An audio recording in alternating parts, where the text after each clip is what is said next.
क्या आप जानते हैं कि अखंड भारत का निर्माण करने वाला औरंगजेब एक मुसलमान था? मालवा में पैदा होने वाले औरंगजेब को भारतीय इतिहास का सबसे शक्तिशाली मुसलमान माना जाता है। औरंगजेब की हुकूमत में भारत की सरहदें चीन से लेकर अफगानिस्तान तक फैल गई थी। उसके शासनकाल में भारत साइंस और टेक्नोलॉजी के मामले में दुनिया का नंबर 1 देश बन गया था।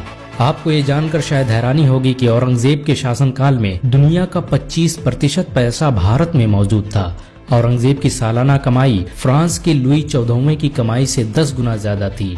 औरंगजेब के शासनकाल में भारत कपड़ा बनाने वाला दुनिया का सबसे बड़ा देश था। उसके दौर में बनाई गई शालें दुनिया भर में बेची जाती थी।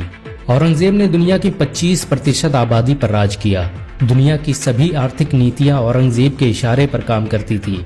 औरंगजेब के शासन में डॉलर की कोई हैसियत नहीं थी और भारत का 1 रुपया अंग्रेजों के कई 100 पाउंड के बराबर था। औरंगजेब भारतीय इतिहास का पहला शासक था जिसने जुआ और शराब जैसे विभिन्न नशीले पदार्थों पर पूरी तरह से प्रतिबंध लगा दिया। उसने इसे रोकने के लिए एक स्पेशल टास्क फोर्स बनाई थी जो शहर के लोगों पर नजर रखती थी। औरंगजेब पहला मुगल बादशाह था जिसने इंसानों को सजदा करने और सती प्रथा जैसी कुरीतियों पर पूरी तरह से पाबंदी लगा दी।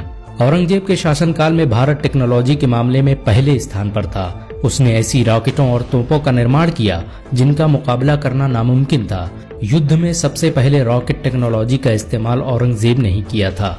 उसके पास अजदहा पैकर नाम से मशहूर ऐसी तोपें थीं जिनसे 35 किलोमीटर वजनी रॉकेट फेंके जा सकते थे। औरंगजेब को आमतौर पर हिंदू विरोधी माना जाता है, लेकिन आपको ये जानकर शायद हैरानी हो कि उसके दरबार में काम करने वाले 40% से भी अधिक मनसबदार हिंदू थे।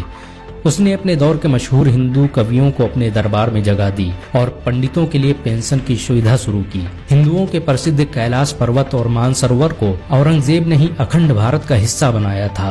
प्रसिद्ध मराठा शासक शिवाजी औरंगजेब के दरबार में काम करते थे। औरंगजेब के शासनकाल में गरीबी का नामो निशान नहीं था। उसने गरीबों के लिए भत्ते का इंतजाम किया और अंतर्राष्ट्रीय व्यापार की शुरुआत की। औरंगजेब के हुकूमत में अंग्रेज भारत आने में कभी कामयाब नहीं हो सके। औरंगजेब पहला मुगल शासक था जिसे पूरी कुरान मुंह ज़बानी याद थी। वो हाफिज कुरान होने के साथ फिक़ह और हदीस का बेहतरीन माहिर था। औरंगजेब के शासनकाल में धर्मशास्त्र और नीति शास्त्र पर दुनिया की सबसे बड़ी किताब लिखी गई। फतवाए आलमगीरी के नाम से मशहूर इस किताब को लिखने के लिए दिल्ली की जामा मस्जिद में हर दिन 500 आलिम इकट्ठा होते थे। औरंगजेब ने सरकारी खजाने का 1 भी रुपया अपने ऊपर खर्च नहीं किया। दुनिया के सबसे शक्तिशाली शासक होने के बावजूद भी उन्होंने सरकारी पैसे से कोई इमारत नहीं बनवाई।